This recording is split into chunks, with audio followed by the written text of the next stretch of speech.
Good morning. Hope you're all doing well. This is my third video today, and the backdrop for this one and the next video are actually the same because they're kind of go hand in hand. One is about lead and lead safety, and the other is about casting. And I'm going to talk on the second video quite about how to cast safely, sizing, if you can afford to cast but you can't afford to size. Let's say it's 72 cal and the sizing equipment's real expensive.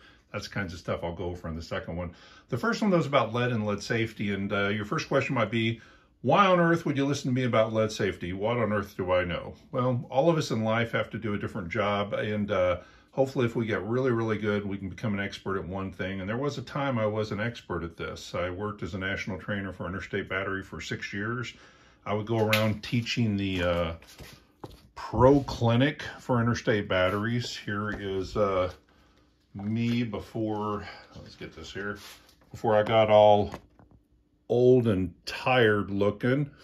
So I had to teach lead safety. I had to teach how to work with it, how to use it, melting points, cleaning up accidents afterwards, battery spills, that sort of thing, but cleaning up the lead itself.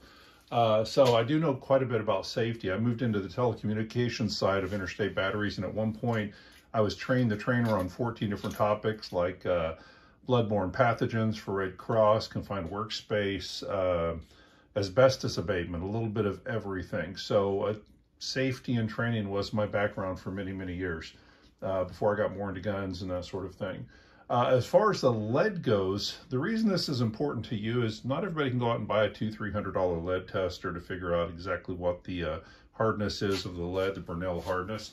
So I want to give you first off a really simple thing to look at. Most of my lead is at around 5.5 or 6. What I'll typically do, because in the back there's 2 Magma lead pots. They're 90-pound lead pots. I've got big enough lead pots that I can kind of mix what I want. So I'll start with a couple 25-pound ingots, 50 pounds of lead. And on the bottom here is high antimony shot. I'll typically mix in about half a cup. Mix together, and instead of 5, I'm putting in around 5.5, 6. Now here is something you can do without a lead hardness tester. Let's find a spot there where it's pretty clear. Take my thumb and just scratch. There's 2 scratches I just made in it. That's what you can do when lead is 5.5 or 6. When it's nice and soft, you can easily scratch into it. Now it's nice and shiny there. You know you've got a nice soft lead. You get pellets in from somebody that you cannot scratch. They're using ranged lead or old batteries or something like that. And they're just casting them in pellets. And those are the pellets that are getting stuck in your gun barrels and that sort of thing. I do make use of all sorts of lead. The high antimony lead shot is much harder. That goes into my shot rounds. This number 4 buck is what I happen to have sitting right here. But for my number 4 buck, my double-aught, my 50 cal ball ammo, that is all made by me. And those are going to be higher antimony. So that's some of the hard stuff there. I'll have a pot dedicated for that, for making things like those particular rounds where I'm using a high antimony lead so that that doesn't get mixed up with my pellets and stuff like that. I don't end up having hard pellets going out to you that get stuck in your gun barrel. Handling lead. You see me holding lead right now. Guess what? This is not doing me any harm. This is just plain old lead. It's not some version of a lead oxide or anything else that might possibly get subcutaneous and get into my bloodstream. At the Johnson control plants, they'd send me for training all around the country. And at these plants, like up in Milwaukee, they would test these employees on a regular basis. And because of all the different safety regimen they follow, their level of lead in their system was actually lower than the general public, because they knew, don't touch your face, don't touch your eyes, don't scratch. Wear gloves when appropriate. But when you're not wearing gloves, clean pretty often. I will always have some Clorox wipes pretty close by. And you probably ask yourselves, well, what good are those? They're pretty good. For my asbestos abatement course, the actual proper way, like if we went to a telecommunications site and had 9-inch tile, it was pretty likely that was going to be asbestos. We're going to drill into it. The rule was you put down some shaving cream, you drill your hole, and you're cleaning up with multiple Clorox wipes going into a plastic container that ends up going to a fire department or disposal facility. So having some of these around and cleaning on a regular basis is a really good idea. My work surfaces get cleaned constantly to make sure I don't just have piles of lead dust building up. Again, if you're doing this and you're doing a lot of this, make sure you're cleaning up real good. The difference between using soft lead and using a harder lead is the result that you want. And the result what you're looking for, like in a case like this, if I have a 45 cal pellet and I hit something fairly soft, in this case aluminum, sandwiches out real nicely. And it's actually kind of funny if I can get it to show. You may see that. That was actually a video from about 3 videos ago when it hit a Cisco plate that was about a ½ inch thick aluminum. It actually transferred the Cisco lettering onto it, CIS there backwards. So funny stuff. But if you want good product, you've got to use good lead. Again, went over handling, sizing, cast versus swage. For sizing a lot of the ammo, let's see, let's go with these. These are Umarex. Now, Umarex says only use 510, and if it falls through their mag, don't use it. Well, the reason I colored these black is so you could see the bare areas, and it's really hard to see. It's the lower 1/8 to 1/4 inch because it's actually wavy and goes up and down. These are swaged pellets that, again, their swage mold is actually getting a little wavy because it goes high-low.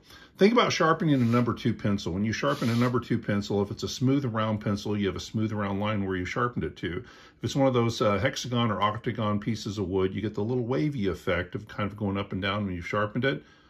A pellet should not have that wavy effect. So when you have a wavy effect like that, there is an issue. More importantly, they say don't use a pellet if it falls through their mag. Once I properly size it to 510, every one of their pellets falls through the mag. So that is another problem. What is your gun actually firing? These things are not perfect. It may say 510. You may find that you work really well at a 511. In this case, I actually size pellets in 511 for these, and they don't fall through. So that's just what you got to do if you don't want them falling through the this fine Taiwan made magazine right there. So proper sizing, get the sizing equipment. It's so inexpensive if you're casting anyway.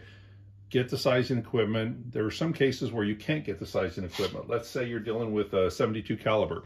In 72 caliber, the proper barrel size is .7283, and the sizing equipment just isn't out there. So what you can do, and I'll go into this more in casting, there's workarounds. You pick a proper size so that you're basically erring on the lighter side of the pellets.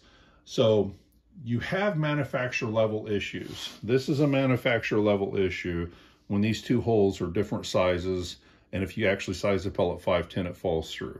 That's a manufacturer issue. You've got pellet maker issues. If you don't really care what kind of lead you're getting, you might just buy anything under the sun or pick up range lead from a gun range and be casting it.